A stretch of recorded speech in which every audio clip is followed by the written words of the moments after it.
Varjak Paw by S.F. Said. Read by Andrew Sachs. There's no place like home. The Wizard of Oz. Chapter 1. The elder Paw was telling a story. It was a Jalal tale, one of the best. Varjak loved to hear his grandfather's tales of their famous ancestor, how Jalal fought the fiercest warrior cats, how he was the mightiest hunter, how he came out of Mesopotamia and travelled to the ends of the earth, further than any cat had been before. But today, the elder Paw's tale just made Varjak restless. So what if Jalal had such exciting adventures? Varjak never would. Jalal had ended his days in the Contessa's house. His family of Mesopotamian Blues had stayed here ever since. The old place must have been full of light and life in Jalal's time, generations ago, but now it was full of dust and musty smells. The windows were always closed, the doors locked. There was a garden, but it was surrounded by a high stone wall. Jalal was the last to cross it. In all the years since then, no one had ever left the Contessa's house. Now, no one except Varjak was even listening to the tale of Jalal's adventures. Father, mother, and Aunt Junie were dozing in the late afternoon light that trickled through the thick green windows. His big brother Julius was flexing his muscles. His cousin Jasmine was fiddling with her collar. His litter brothers, Jay, Jethro, and Jerome, were playing one of those kittenish games that Varjak could never see the point of, and wasn't allowed to join in anyway. No one was looking at him. This was his chance. He'd been in the garden before, but the family didn't like it out there, and never let him stay very long. Stealthy as Jalal himself, Varjak rose up and padded to the cat door. He could see the garden on the other side. He could almost feel the fresh air brushing through his whiskers. He nudged it open. "Varjak Paw?" It was Father.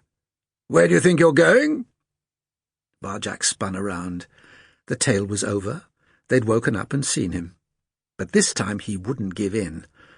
"Aren't we allowed in the garden now?" he said. "Sweetheart," said Mother, coming over and straightening his collar, "the garden is a nasty, dirty place.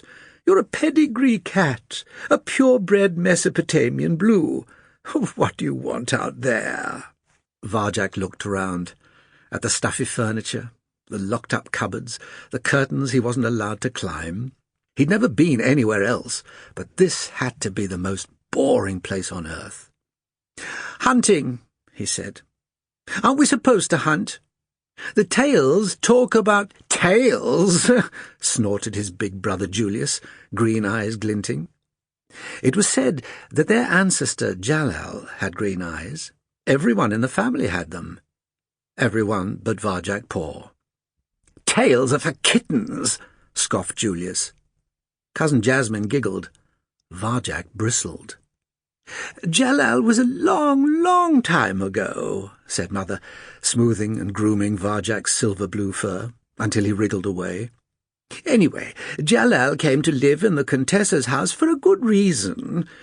The tales also say there are monsters outside, huge monsters called dogs, so fierce that even people fear them."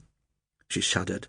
"No, we're lucky that the Contessa loves us and lets us live here." "The Contessa loves some of us," interrupted Julius.